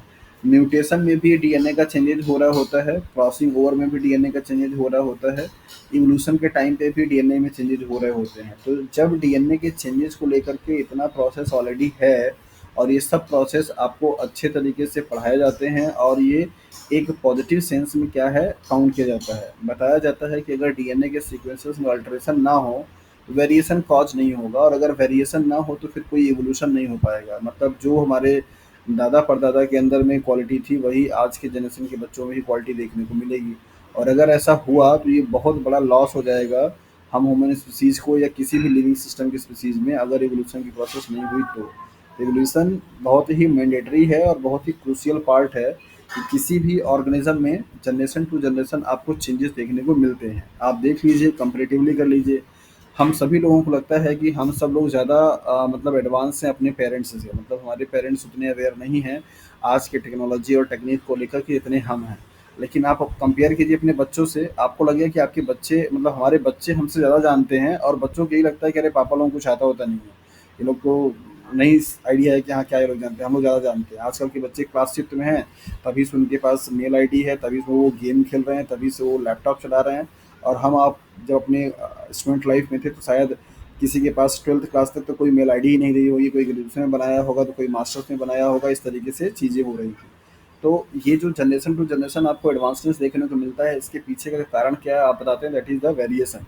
और वेरिएशंस कहाँ से आ रहा है? डीएनए के सीक्वेंसेस में चेंजेज होने से। तो अगर एक डीएनए का सीक्वेंसेस में चेंजेज होना पॉजिटिव है तो म्यूटेशन नेगेटिव कैसे? म्यूटेशंस को आप हमेशा नेगेटिव सेंस में देखते हैं, लिथल ही बताते हैं, मतलब आप बोलते हैं कि म्यूटेशन हमेशा क्या है, हार्मफुल होता है।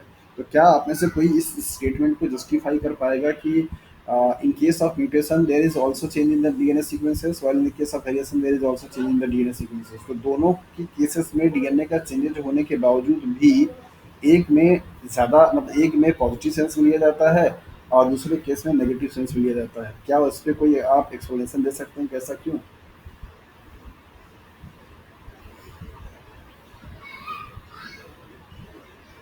सवाल मेरा समझ में आया?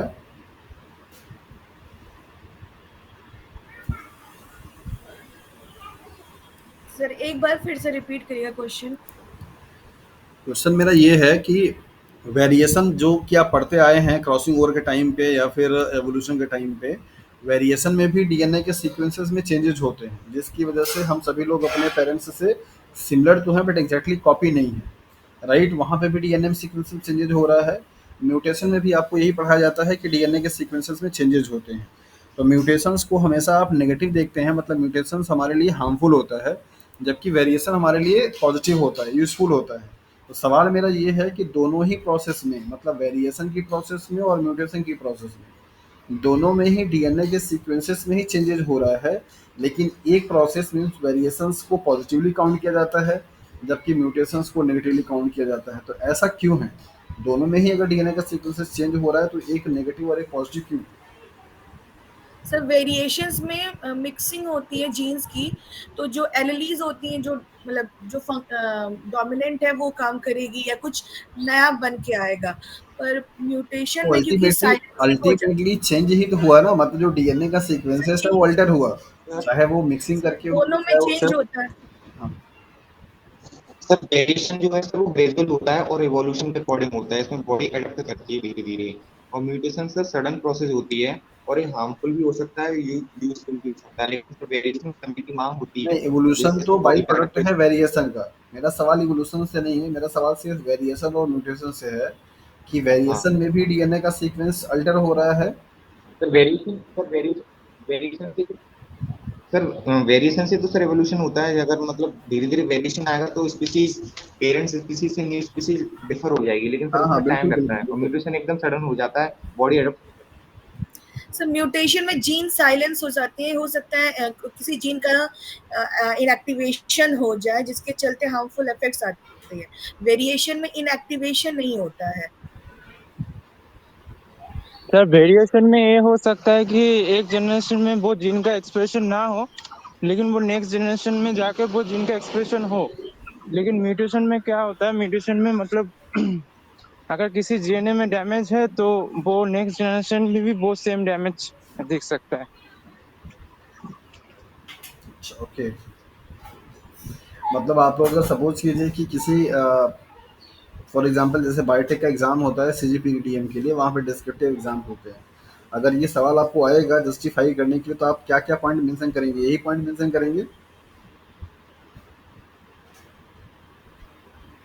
आपको अगर ये स्टेटमेंट देकर के पूछ दिया जाए क्वेश्चंस के फॉर्म में कि in both that is variation and mutation there is change in the DNA sequences, while we are considering variation as a positive sense and in the case of mutations it is negative sense, justify your answer। क्या point आप देकर के उसे justify करेंगे कि ऐसा क्यों हो रहा है? चलिए, अमित ने काफ़ी हद तक उसको सही से बताया। देखिए, आपको म्यूटेशंस के लिए हमेशा एक टर्म यूज़ किया जाता है जिसको क्या बोलते हैं, दैट इज़ व्हाट, कि म्यूटेशन कोई मतलब ऐसा ऑर्डर्ड फॉर्म में या एक टाइम टेकन प्रोसेस नहीं है, ये एक सडन चेंज होता है। सडन चेंज का मतलब ये हुआ कि उसी जनरेशन में सिर्फ जो जिस लिविंग ऑर्गेनिज्म में म्यूटेशंस हो रहा है उसका इम्पैक्ट आपको सेम उसी जनरेशन में देखने को मिल जाता है, जिसकी वजह से वो अपने ही कम्युनिटी के बाकी बाकी मेंबर से क्या होता है, अलग हो जाता है। और ये जो चेंजेस आते हैं उस चेंजेस को अडाप्ट करने की कैपेबिलिटी उसमें नहीं होती है। दैट्स वाई वो उसके लिए नेगेटिव कैरेक्टर के रूप में क्या होता है, डेवलप हो जाता है। मोस्ट ऑफ द टाइम पे म्यूटेशंस हमेशा हार्मफुल ही होते हैं, बट सम टाइम्स पे म्यूटेशंस आपके लिए अच्छे भी हो सकते हैं अगर वो म्यूटेशन रिवर्स म्यूटेशन हुआ तो।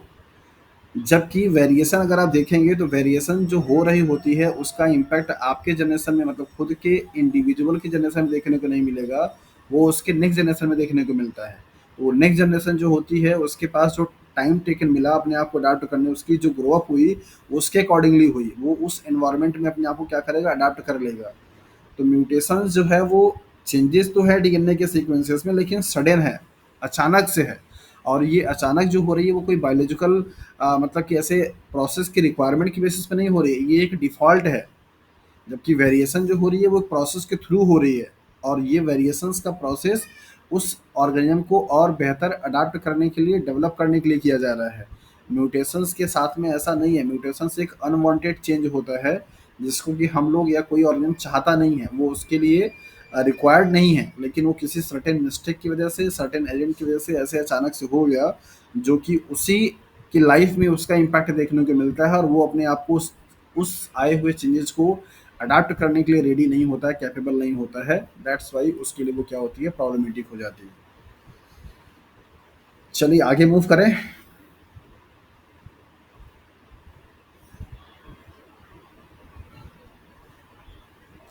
ये पॉइंट समझ में आया आप लोगों को कि म्यूटेशंस और variations. Yes sir.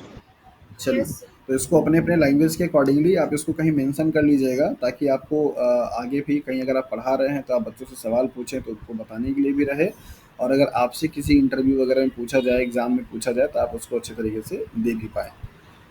Okay, mutations को अगर देखा है तो पहले ब्रॉडली दो कैटेगरी में डिवाइड करते हैं, एक तो क्रोमोसोमल म्यूटेशन, दूसरा डीएनए म्यूटेशन, राइट। तो क्रोमोसोमल लेवल पे होगा जैसे क्रोमोसोम के नंबर में चेंजेस हो जाना, जो कि जेनेटिक्स का भी पार्ट होता है, जिसमें आपने पढ़ा होगा ट्राइसोमी, मोनोसोमी, नलीसोमी, टेट्रासोमी एक्सेट्रा। और या फिर क्रोमोसोम के स्ट्रक्चर में चेंज हो जाना। तो क्रोमोसोमल लेवल पे अगर कोई चीज़ अल्टर करेगी तो उसको आप क्रोमोसोमल म्यूटेशंस बोलते हैं। और अगर जीन लेवल पे करता है, लाइक एज एक जीन का एक कोई पार्ट हट जाना या डिलीट हो जाना या फिर ऐड हो जाना या इन्वर्ट हो जाना, तो उसको आप डीएनए म्यूटेशंस के नाम से जानते हैं। तो म्यूटेशंस को ब्रॉडली दो कैटेगरी में डिवाइड किया जाता है, that is what, DNA mutations and chromosomal mutations. अभी फिलहाल हम लोग यहाँ पे डीएनए म्यूटेशंस की बात कर रहे हैं। अब ये जो डीएनए है वो दो तरीके का, मतलब हमारी बॉडी में सेल्स दो तरीके से पाई जाती हैं, एक सोमेटिक सेल्स पाई जाती हैं और एक जर्म सेल्स पाई जाती हैं। तो अगर सोमेटिक सेल्स के डीएनए में कोई म्यूटेशन होगा तो उसे आप सोमेटिक म्यूटेशंस बोलेंगे। ज़रा मुझे ये बताइए, क्या ये सोमेटिक म्यूटेशन आपका नेक्स्ट जनरेशन में ट्रांसफरेबल होगा, मीन्स नेक्स्ट जनरेशन में ट्रांसफर करेगा? No sir. नो, क्योंकि सोमेटिक सेल्स की जो प्रॉपर्टी होती है वो रिप्रोडक्शन में, मतलब सोमेटिक सेल्स जो होती है वो रिप्रोडक्शन में पार्टिसिपेट नहीं करती हैं। तो दैट्स वाई सोमेटिक जो म्यूटेशंस होता है सिर्फ उसी इंडिविजुअल की लाइफ में रहती है, जो इंडिविजुअल म्यूटेशन से सफ़र कर रहा होता है, उसके बच्चे पे, मतलब उसके नेक्स्ट जनरेशन पे इस सोमेटिक म्यूटेशंस का कोई इम्पैक्ट नहीं पड़ता है। जबकि जर्म लाइन म्यूटेशन जो होगा वो क्या होगा, ज़्यादा लीथल है। मतलब अगर गलती से भी किसी इंडिविजुअल्स के जर्मिनल सेल्स में, मतलब कि स्पर्म सेल्स एंड ओवा सेल्स में कोई अल्ट्रेशंस अगर उसके डीएनए में अगर आ गया, कोई म्यूटेशंस अगर हो गया, तो वो उसका इम्पैक्ट उसके नेक्स्ट जनरेशन के चाइल्ड पे भी पड़ेगा, और जो कि ज़्यादा खतरनाक होगा। आप कई सारे एग्जाम्पल देख सकते हैं जो कि जर्म लाइन म्यूटेशंस की वजह से होते हैं। कई सारे एग्जाम्पल आपने जैसे पढ़ा है, लाइक एज आपने पढ़ा कलर ब्लाइंडनेस का पढ़ा है आपने, फिर सिकल सेल एनीमिया के बारे में पढ़ा आपने, फिर इसके बाद हीमोफीलिया सर। थैलासेमिया भी होता है ना, बिल्कुल थैलासेमिया, सिकल सेल एनीमिया। जितने भी सेक्स लिंक्ड आपने जेनेटिकल डिसऑर्डर पढ़े हुए हैं वो सब के सब एग्जाम्पल किसके हैं, जर्म लाइन म्यूटेशंस के। अगर जर्मिनल सेल्स के डीएनए में कोई भी अल्ट्रेशंस हो जाती है तो वो नेक्स्ट जनरेशन के बच्चों को भी क्या करता है, प्रॉब्लम करता है। हीमोफीलिया भी एग्जाम्पल एक उसी का है, जिसमें ब्लड क्लॉटिंग का फैक्टर जो है वो मतलब कि म्यूटेट अगर हो जाएगा तो प्रॉब्लमेटिक हो जाती है। तो ये सब एग्जाम्पल आपके किसके हैं, जर्म लाइन म्यूटेशंस के। ये टॉपिक आपको जेनेटिक्स में ज़्यादा बेहतर तरीके से पढ़ने को मिलता है as compare to the molecular biology में, लेकिन अभी यहाँ पे डिस्कस हो रहा है तो हम लोग यहाँ पे चर्चा कर लेते हैं। तो सोमेटिक म्यूटेशंस और जर्मलाइन म्यूटेशंस का सिंपल मतलब है, अगर सोमेटिक सेल्स में होगा तो वो क्या होगा, दैट इज सोमेटिक होगा, और अगर जर्म सेल्स में होगा तो जर्मलाइन म्यूटेशंस होगा। सोमेटिक म्यूटेशंस होंगे वो सिर्फ उसी इंडिविजुअल की लाइफ में ही इंडअप हो जाते हैं, जबकि germline mutation generation next generation में भी क्या होंगे, ट्रांसफर होते हैं। अब ये जो डीएनए का म्यूटेशन है, इस डीएनए म्यूटेशन में टाइप है पॉइंट म्यूटेशन। पॉइंट म्यूटेशन का मतलब हो जाता है कि डीएनए के जो बेसिस होते हैं उन बेसिस में से किसी एक पॉइंट पे, किसी एक बेस पे अगर कोई अल्टरेशन हो रहा होता है तो उसको आप क्या बोलेंगे, that is a point mutations बोलते हैं। तो point mutations means what, those mutations which change only one of a few base pairs. मतलब एक भी अगर होगा तो भी उसे आप पॉइंट म्यूटेशंस बोलेंगे, एक से ज़्यादा भी हो रहेगा तो कोई दिक्कत नहीं है। तो अगर किसी भी डीएनए के सीक्वेंसेस में एटलीस्ट एक बेस पेयर के सीक्वेंसेस में कोई अल्टरेशन हो जाए, चाहे वो मिस पेयर कर जाए, चाहे वो डिलीट हो जाए, तो उसको आप बेसिकली पॉइंट म्यूटेशंस के नाम से जानते हैं। ये डीएनए म्यूटेशंस के क्या है, टाइप्स है। अब पॉइंट म्यूटेशंस को फर्दर दो कैटेगरी में डिवाइड किया गया है। पहला है सब्स्टिट्यूशन, मतलब base pair substitution and base pair insertion और डिलीशन। सब्स्टिट्यूशन का होगा और इंसर्शन होगा या फिर डिलीशन होगा, पॉइंट म्यूटेशंस के टाइप्स में हो सकते हैं। अब सब्स्टिट्यूशन रिएक्शंस को या बेस पेयर सब्स्टिट्यूशन रिएक्शंस को मतलब दो तरीके में डिवाइड किया जाता है। सब्स्टिट्यूशंस का मतलब क्या हो जाता है कि involve change the DNA such that one base pair is replaced by another. यहाँ पे पेयर है मीन्स पी मिसिंग है। सब्स्टिट्यूशंस का मतलब ही क्या हो गया कि कोई एक डीएनए का बेस पेयर जो होगा वो दूसरे वाले को क्या करेगा, रिप्लेस कर देगा, तो उसको आप बोलते हैं that is the substitution mutation या बेस म्यूटेशन। अब ये दो टाइप्स के होते हैं, ट्रांजिशन और ट्रांसवर्जन। तो ट्रांजिशंस का मतलब क्या हुआ कि जब कोई प्यूरिन प्यूरिन को या जब कोई पायरिमिडिन पायरिमिडिन को रिप्लेस करे तो उसको आप क्या बोलेंगे, that is the transition mutations के नाम से जानते हैं। जबकि ट्रांसवर्जन की अगर आप बात करें तो यहाँ पे कोई प्यूरिन पायरिमिडिन को करेगा, मतलब एक प्यूरिन किसी पायरिमिडिन को रिप्लेस करे या कोई पायरिमिडिन किसी प्यूरिन को रिप्लेस करे, तो उसको आप क्या बोलेंगे, ट्रांसवर्जन म्यूटेशंस के नाम से जानते हैं। आपको अच्छे तरीके से पता है कि 4 बेसिस होते हैं, ए टी जी सी।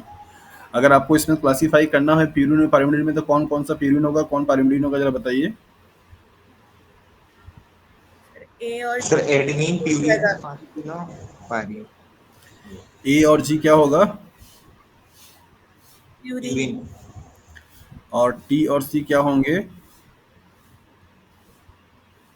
तो आप यहाँ पे देखिए, अगर ए का पायरिमिडिन। रिप्लेसमेंट किससे हो रहा है, टी से हो रहा है, और ए का रिप्लेसमेंट किससे हो रहा है, जी से हो रहा है।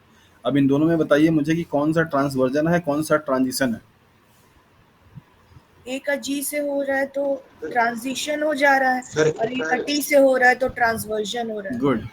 मतलब अगर किसी प्यूरिन का या पायरिमिडिन का, अगर प्यूरिन का प्यूरिन से हो रहा है, पायरिमिडिन का पायरिमिडिन से हो रहा है, मतलब अगर यहाँ पे एग्जांपल मैं ऐसे लिख दूं कि अगर कोई सपोज टी है, इसका रिप्लेसमेंट सी से हो रहा है, तो ये भी एग्जांपल किसका है, दैट इज द ट्रांजिशन का। मतलब सेम काइंड के बेसिस का प्यूरिन से, पायरिमिडिन का पायरिमिडिन से अगर रिप्लेसमेंट होगा तो उसको आप बोलेंगे ट्रांजिशन। जबकि एक क्या हो आपका, प्यूरिन हो, और दूसरा क्या हो आपका, पायरिमिडिन हो, ऐसा रिवर्जन हो, मतलब ऐसा रिप्लेसमेंट होगा, उसे आप बोलेंगे ट्रांसवर्जन। ठीक है। तो प्यूरिन का पायरिमिडिन से या पायरिमिडिन का प्यूरिन से होना क्या कहलाएगा, transversion.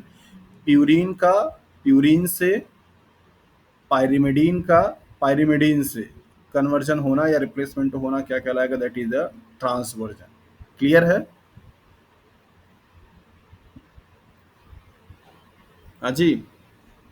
Yes sir. Yes sir. तो ट्रांजिशन और ट्रांसवर्जन म्यूटेशन क्या है, पॉइंट म्यूटेशन के टाइप हैं। पॉइंट म्यूटेशन में आता है बेस पेयर सब्स्टिट्यूशन, और बेस पेयर सब्स्टिट्यूशंस के दोनों टाइप्स हैं, दैट इज द ट्रांजिशन और ट्रांसवर्जन। यहाँ फिगर की हेल्प से आप समझिए, यहाँ पर आपको दे रखा है लाइक एज टी ए है, टी जी है, टी सी ए है, और या फिर सी जी है। तो इस तरीके से आप इसको देख करके बता सकते हैं कि कहाँ पे ट्रांजिशन हो रहा है और कहाँ पे ट्रांसवर्जन हो रहा है। जैसे आप देखिए, ये लिख रखा है ट्रांसवर्जन। ट्रांसवर्जन का मतलब क्या हो गया, प्यूरिन का पायरिमिडीन से या पायरिमिडीन का प्यूरिन से। ये ठीक है सिंबल।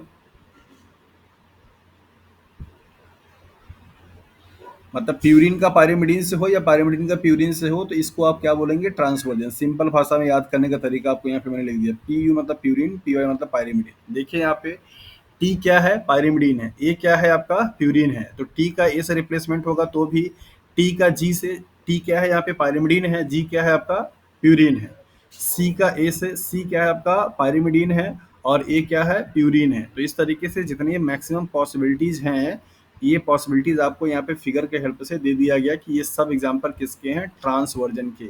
याद रखिए, ऐसे ही एग्जाम्पल देकर के आपसे सवाल पूछ लिया जाता है कि कौन सा रिप्लेसमेंट प्यूरिन ट्रांसवर्जन को और कौन सा ट्रांजिशन को रिप्रेजेंट करता है। तो मैक्सिमम यहाँ पे पॉसिबिलिटी जो है वो सब पॉसिबिलिटीज आपको यहाँ पे बना करके दे दिया गया है। आपको याद जो रखना है सिर्फ यही कि कौन सा प्यूरिन है, कौन सा पायरिमिडीन है। अच्छे तरीके से आप जानते हैं कि एडेनिन और ग्वानिन क्या है, आपके प्यूरिन है, थायमिन और साइटोसिन क्या है, आपके पायरिमिडीन है। तो जहाँ कहीं पे भी आपको दिख जाए कि एक बेस पेयर, एक बेस आपका क्या है, प्यूरिन है, और दूसरा क्या है आपका, पायरिमिडीन है, ऐसा रिप्लेसमेंट हो रहा होगा तो वो क्या होगा, दैट इज अ ट्रांसवर्जन हो जाएगा। अब यहाँ पे देखिए, ये एक सीक्वेंस आपको दिखाया जा रहा है जो कि नॉर्मल सीक्वेंस है। यहाँ पे टी और ए और टी के साथ में क्या है, वो है ट्रांजिशन अगर हुआ तो मतलब क्या है कि टी ए का रिप्लेसमेंट किससे हो गया, सी जी से हो गया।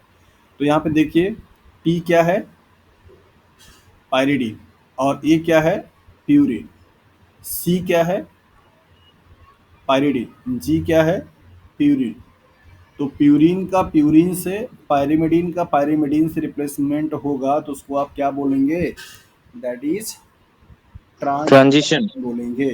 तो pair that is purine pyrimidine का पेयर प्यूरिन पायरिमिडीन से रिप्लेसमेंट होगा तो इसे आप क्या बोलेंगे, ट्रांजिशन बोलेंगे। तो ये जो फिगर है जहाँ पे ऊपर टी ए है और यहाँ पे नीचे सी जी है, ये दिखाता है कि टी का सी से मतलब प्यूरिन का प्यूरिन से, और जी का ए से मतलब पायरिमिडीन, सॉरी पायरिमिडीन का पायरिमिडीन से, प्यूरिन से, प्यूरिन का प्यूरिन से रिप्लेसमेंट हुआ। दैट्स वाई ये एग्जांपल किसका होगा, that is the transition mutations का होगा। तो यहाँ पर आप देख लीजिए, एक फिगर है और इस फिगर के हेल्प से आपको समझने की कोशिश है। ट्रांजिशन में क्या होगा, पायरिमिडीन से पायरिमिडीन और प्यूरिन से प्यूरिन, और ट्रांसवर्जन में क्या होगा, पायरिन से प्यूरिन और मतलब पायरिडीन से प्यूरिन और प्यूरिन से पायरिडीन। तो यहाँ पे क्या क्या पॉसिबिलिटीज़ है ये इसको आप देख लीजिए और इस तरीके से आपको समझने की कोशिश कीजिए कि हाँ कैसे आप पहचान पाएंगे दिए गए एग्जाम्पल में कि हाँ कौन सा म्यूटेशन यहाँ पे हो रहा है, ट्रांजिशन म्यूटेशन हो रहा है या ट्रांसवर्जन म्यूटेशन हो रहा है। कोई दिक्कत यहाँ पे?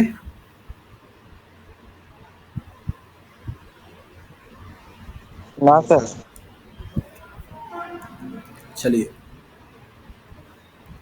तो ये बाकी जितना हम लोग भी आगे पढ़ेंगे सब आपके क्या होंगे, दैट इज डीएनए के ही म्यूटेशन है। उस सीक्वेंस में एक म्यूटेशन है आपका, that is miss sense mutation. और मिस सेंस का मतलब, ये फॉन्ट साइज थोड़ा छोटा है, दिख रहा है आप लोगों को? दिख रहा है।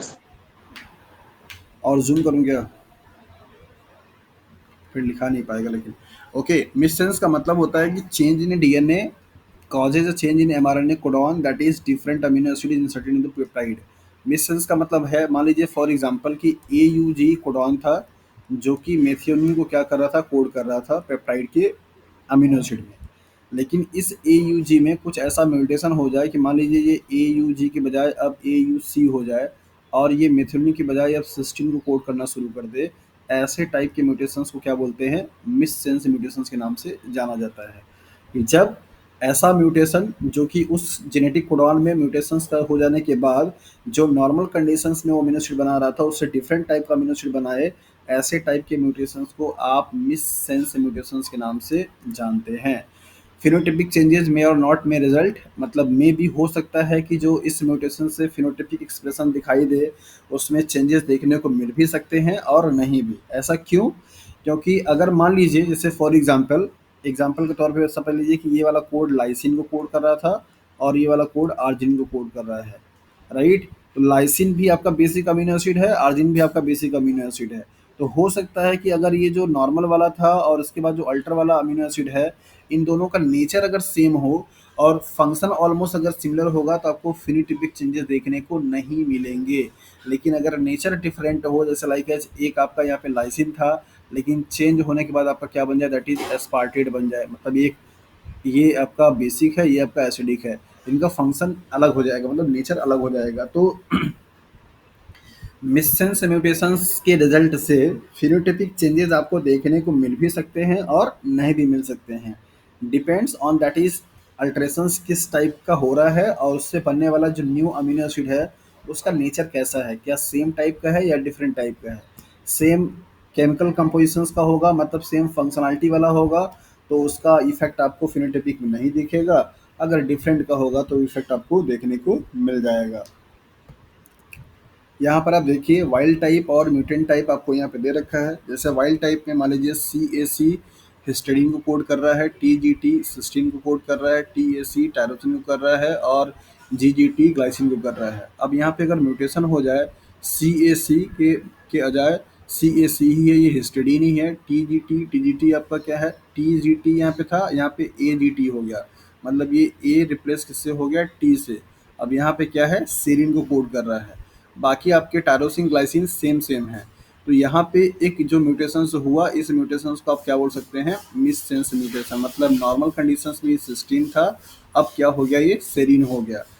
अब ये जो चेंजेस आया है, इस चेंजेस से फिनोटाइपिक पे हो सकता है असर पड़े और हो सकता है कि असर आपका ना पड़े। दोनों ही पॉसिबिलिटी यहाँ पे आपको लिख दी गई हैं। तो मिससेंस म्यूटेशंस क्या है, इसका क्या इम्पैक्ट पड़ सकता है, ये दोनों पॉइंट आपने यहाँ पे समझ लिया। इसके बाद आता है next point, that is the nonsense. Nonsense एक वर्ड अपने आप में बताता है कि फालतू काम करना, है ना। मतलब जब किसी आदमी से अगर कोई बिना मतलब के कोई सेंस वाला काम नहीं हो रहा तो उसे आप बोलते हैं एकदम पूरा नॉनसेंस हो गया, दिमाग ही नहीं है कि यहाँ क्या काम करना है क्या नहीं करना है। तो नॉनसेंस का मतलब यही हो जाता है म्यूटेशंस के पॉइंट ऑफ व्यू से कि जब आपका कोई कोडिंग सीक्वेंसेस में अल्टरेशन कुछ ऐसा हो कि वो स्टॉप कोडॉन में क्या हो जाए, चेंज हो जाए। स्टॉप कोडॉन का मतलब कोई फंक्शन नहीं, मतलब कोई एमिशन नहीं बनेगा वहाँ पे, तो उसको आप क्या बोलते हैं, that is a nonsense mutations के नाम से जानते हैं। So base pair change DNA changes on mRNA codon for amino acid to stop codon is known as nonsense mutation. तो जब कभी कोई कोडॉन में मतलब mRNA में या DNA में ऐसा चेंजेस आए कि उस चेंजेस के बाद आपका क्या बन जाए, वो स्टॉप कोडॉन बन जाए, ऐसे टाइप के म्यूटेशंस को आप नॉनसेंस म्यूटेशंस के नाम से जानते हैं। देखिए यहाँ पे ये आपका कोडिंग है, ये आपका टेम्पलेट है, ये आपका mRNA है, AUG है, CCC है, UAA है और इस तरीके से ये है। तो अगर यहाँ पे कुछ चेंजेज हुआ तो ये युवा क्या है, आपका स्टॉप कोडॉन है। तो जो फंक्शनल जीन था उस फंक्शनल जीन से म्यूटेशंस कुछ ऐसा हो जाए कि वो स्टॉप कोडॉन में कन्वर्ट हो जाएगा, तो उसको आप नॉनसेंस म्यूटेशंस के नाम से जानेंगे। मिस सेंस का मतलब होता है मिसलीड करना, जैसे आप कहते हैं ना कि मिस गाइड कर दिया, सही दिशा में ना भेज करके आपने दिशा उसका गलत बता दिया। नॉनसेंस का मतलब होता है बकवास काम करना, मतलब कोई काम ही नहीं किया, कोई दिमाग ही नहीं है। तो नॉनसेंस का मतलब स्टॉप हो जाना, प्रोटीन की सिंथेसिस वहाँ पे होगी नहीं। मिस सेंस में ये होगा कि हाँ होगा लेकिन अल्टर होगा। इसके बाद है साइलेंट म्यूटेशन। साइलेंट म्यूटेशन का मतलब होता है कि म्यूटेशन तो होगा लेकिन वो ऐसा पता नहीं चलेगा, मतलब ऐसा आपको एक्सप्रेस आउट नहीं होगा, उसका एक्सप्रेशन जो होगा वो साइलेंट फॉर्म में रहेगा। ऐसा तभी पॉसिबल है जब म्यूटेशन होने के बावजूद भी जो बेस पेयर बनेंगे वो मतलब बेस पेयर चेंज होंगे, उनसे भी बनने वाला जो अमीनो एसिड है वो सेम नेचर का होगा। उस कंडीशंस में आपका क्या होगा, that is the silent mutation होगा। यहाँ पे आप देख लीजिए, या सेम टाइप का बने या सेम नेचर का बने। Base pair change DNA changes on mRNA codon for the same amino acid in the protein. जैसे DNA के बेसिस पे अगर आप देखेंगे तो यहाँ पे आपको दिखाई दे रहा है कि TTC इससे बनेगा AAG, और AAG भी क्या कर रहा है, लाइसिन को कोड कर रहा है। और जबकि अगर ये चेंजेज हुआ T वाले का 80 वाले का T से, TTA या AAA भी क्या कर रहा है, लाइसिन को ही कोड कर रहा है। तो म्यूटेशन तो हुआ, ट्रिपलेट कोडॉन तो चेंज हुआ, लेकिन कोडॉन के चेंज होने से उस अमीनो एसिड के नेचर पे चेंजेस नहीं आया। दैट्स वाई ऐसे टाइप के म्यूटेशंस को हम साइलेंट म्यूटेशंस के नाम से जानते हैं। इसके बाद आता है न्यूट्रल म्यूटेशन। न्यूट्रल म्यूटेशंस में नेचर सेम हो जाएगा, मतलब जो चेंजेस आपको देखने को मिलेगा उस चेंजेस से प्रोटीन की साइलेंट म्यूटेशन और एक बार बोल दीजिए। क्या चीज, साइलेंट म्यूटेशन? साइलेंट म्यूटेशंस का मतलब ये होता है कि जो भी चेंजेस हो रहे होंगे बेस पेयर में, मीन्स कोडॉन में, उन बेस पेयर के चेंजेस हो जाने के बावजूद भी जो अमीनो एसिड आपका नॉर्मल कंडीशन से बन रहा था, म्यूटेशंस के बाद भी आपके वही अमीनो एसिड बनेंगे। ऐसे टाइप के म्यूटेशंस को साइलेंट म्यूटेशंस आप बोलते हैं। फिगर में आपको दिखाया गया कि जो नॉर्मल कंडीशंस में TTC है वो लाइसिन को कोड करता है, और जबकि टी मतलब कि ट्रिपल टी जो है उससे आपका mRNA बनेगा ट्रिपल ए का, और ट्रिपल ए भी क्या करेगा, लाइसिन को ही कोड करेगा। तो चेंजेस तो हुआ वहाँ पे, सी का टी से चेंजेस तो हुआ, लेकिन उस चेंजेस से कोई प्रॉब्लम नहीं हुई, क्योंकि वहाँ पे अमीनो एसिड जो है आपका सेम बना, दैट इज अ लाइसिन ही बना है। तो ऐसे टाइप के म्यूटेशंस को आप बोलते हैं that is silent mutation. Sir ये फिर वन टाइप ऑफ मिससेंस म्यूटेशन भी हुआ, क्योंकि मिससेंस म्यूटेशन भी तो अगर मतलब सेम एमिनो नहीं नहीं एसिड नहीं अगर नहीं, बने गलत तो वो गलत, मिससेंस म्यूटेशंस में अमीनो एसिड चेंज हो रहा है। वहां पे देखिए सिस्टीन था सेरिन हो गया। मिससेंस म्यूटेशन साइलेंट म्यूटेशन नहीं है। Okay sir got it. Okay, neutral mutations का मतलब भी होता है कि म्यूटेशंस तो होंगे लेकिन उनका इफेक्ट जो होगा वो प्रोटीन पे आपको देखने को नहीं मिलेगी, न्यूट्रल हो जाएगी। मतलब जिस नेचर का अमीनो एसिड म्यूटेशन से पहले बन रहा था, म्यूटेशन होने के बावजूद भी उसी सेम कैटेगरी का सेम टाइप का म्यूटेशन अमीनो एसिड क्या होगा, बनेगा। जैसे यहाँ पे एग्जांपल के तौर पे आप देखिए, यहाँ पे दिखाया गया कि ये लाइसिन को कोड कर रहा है, ये अर्जिनिन को कोड कर रहा है, ये भी पॉजिटिवली चार्ज है, ये भी पॉजिटिवली चार्ज है, तो इसके फंक्शन में कोई प्रॉब्लम नहीं होगा, मतलब फंक्शन में कोई चेंजेस नहीं है। दैट्स वाई आपका ये क्या कहलाएगा, that is the neutral mutations के नाम से जाना जाएगा। तो neutral mutation, silent mutations, missense mutations, nonsense mutations, ये सब क्या है ये आपने यहाँ पे देख लिया। नेक्स्ट एंड लास्ट है that is the frame shift mutation. Frame shift mutations का मतलब क्या हो जाता है, जैसे आपने जो ये बेसिस है इनको आप बोलते हैं ओपन रीडिंग फ्रेम, मतलब ये फ्रेम है। अगर किसी भी ट्रिपलेट कोडॉन के फ्रेम में कोई एक बेस पेयर का शिफ्टिंग हो जाए, मतलब मान लीजिए 888 ये ऐसे था कोड की फॉर्म में, और यहाँ पे इसको छोड़ करके अब CGC ये वाला काउंट करना शुरू कर दिया जाए, इससे क्या होगा, पूरा का पूरा जो रीडिंग फ्रेम होगा उसका सीक्वेंस क्या होगा, आपकी चेंज हो जाएगी।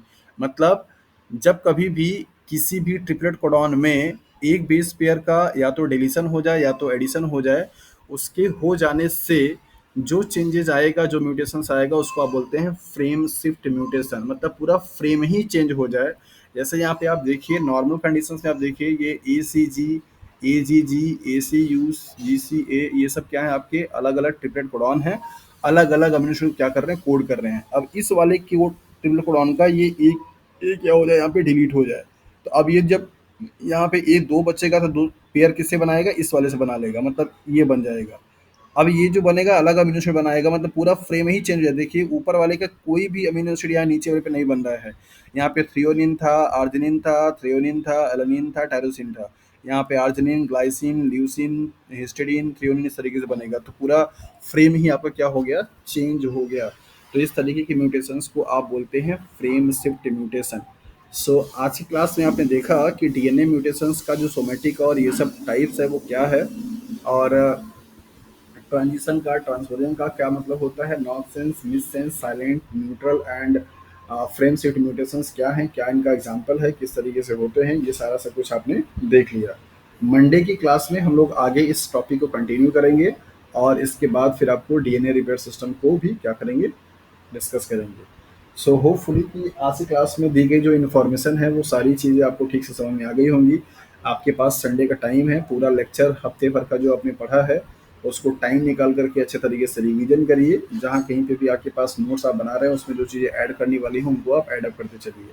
टेस्ट आपका ये मॉलिक्यूलर बायोलॉजी का पोर्शन खत्म हो जाएगा, तो उस वीक में आपका होगा, उससे पहले सूचना आपको दे दी जाएगी। ठीक है सर आज जो वो जो पहले जो हम लोगों ने पढ़ा ना पोस्ट ट्रांजिशन, सर वो PDF इसी में रहेगा कि हाँ, वो अलग से ये PDF आपको इसी में दे देंगे, आप उस वाले में ऐड कर लीजिएगा। कर, वही सर वही ठीक है, ठीक है सर। चलिए, okay thank you sir. Okay, have a good day to all. Thank you sir. Good day sir.